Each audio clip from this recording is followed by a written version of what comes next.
The aftermath of the book's publication taught Rand that she was truly on her own. Her path to intellectual prominence would not be typical, conventional, or easy. In retrospect, it seems obvious. Rand would do it her way. So, despite the very negative critical reception Atlas Shrugged received, it was an instant bestseller, and it really launched Rand as the head of a social and political and philosophical movement, objectivism. And objectivism was promoted primarily by the Nathaniel Branden Institute, an organization that was run by one of her most avid followers. Throughout the 1960s, it educated thousands of students in hundreds of cities across the country and even internationally in the fundamentals of her philosophy. So it was a taped transcription service where you would pay to listen to taped lectures on Rand's philosophy. She had her own newsletter, which at its peak had 20,000 subscribers, and throughout the 1960s she released a stream of nonfiction books which all regularly sold hundreds of thousands of copies. And she really was able to create her own world, her own subculture that became very powerful, particularly among student conservatives and the newly emerging libertarian movement. So as I'm describing this institute that promoted her work, the Nathaniel Branden Institute, you may be wondering, who is Nathaniel Branden? Well, he was a student who met Rand in the early 50s and became one of her most avid students and supporters and promoters. And I'm going to read now an excerpt that catches their relationship at a key transformative moment. And this is a moment that occurs right as she is writing Atlas Shrugged 2 years before the book is published. Although it started innocently enough, there had always been a current of flirtation between the two. Rand made no secret of her esteem for Nathan, openly identifying him as a genius. His face, she said, was her kind of face. The Brandens' marriage only briefly papered over the growing attraction between Ayn and Nathan. The subtext of their relationship spilled into the open during a long car ride to Canada in the fall of 1954. The two couples and another friend had taken a road trip to visit Barbara's family. On the ride home, Barbara watched her husband and Rand holding hands and nuzzling in the back seat of the car. Sick with jealousy and anger, she confronted him afterward. Nathan denied everything. He and Rand had a special friendship, nothing more. His sentiment was genuine.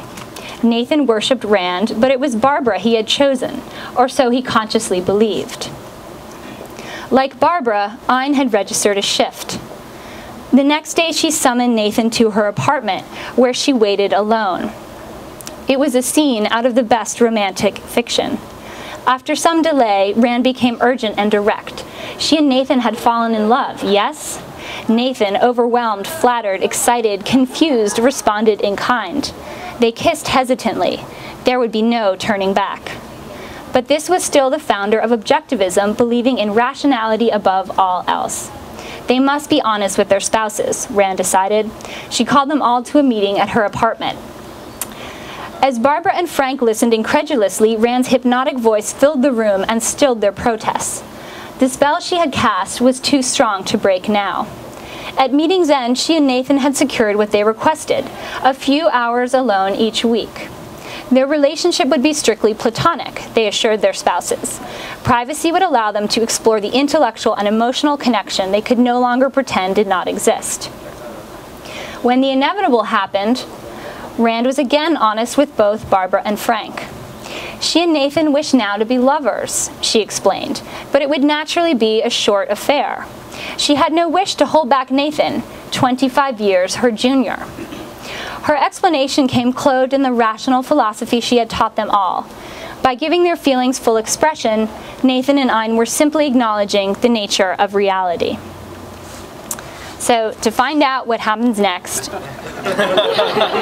you'll have to read the book. And from this point on, there are many twists and turns in the story of Ayn Rand, which I trace. I talk about how she became pivotal to the libertarian movement, how she remained important to Greenspan as he ascended the political ladder, But perhaps the most surprising twist and turn is something I don't address until my very last pages, when I try to take stock of where Rand is today in our culture and what her meaning is today. In the past year, Atlas Shrugged has broken all sales record. It has so far sold about 300,000 copies. There's a new vogue for something called Going Galt, which is a reference to John Galt, a character in Atlas Shrugged. To go Galt is to deliberately restrict your production so that you don't face punitive taxation. And her books have been recommended by everybody from Glenn Beck to Rush Limbaugh. So as it turns out, she's more powerful today on the political right than she was when she was alive. And so though my book was written as a history, it's also indispensable if you want to understand what is happening today in American culture, society, and politics. Thank you very much. I'll be happy to answer questions.